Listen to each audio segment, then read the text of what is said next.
Welcome to our channel. Today we how to activate Apache Kafka on AWS MSK for streaming. Detailed guide step by step clearly. Begin by logging into your AWS Management Console. In the search bar, type MSK and select Amazon Managed Streaming for Apache Kafka. Click on the Create Cluster button to start the process. Choose the Custom Create option for greater flexibility. Under the cluster name section, provide a meaningful name for your Kafka cluster.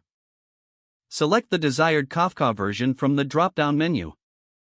Next, you will configure your cluster settings. For broker instance type, choose an instance type based on your workload requirements. In the Number of Broker Nodes section, select the number of nodes you want for your cluster. Proceed to the Networking section. Select the Virtual Private Cloud (VPC) in which your cluster will operate. Choose the appropriate subnets for your brokers from the available options. If required, configure the security groups to allow the necessary traffic. Next, review the monitoring options. You can enable enhanced monitoring if desired for better insight into cluster performance. Now, move to the storage section. Specify the storage volume that each broker node should have. Decide whether you want to enable encryption for your data at rest and in transit.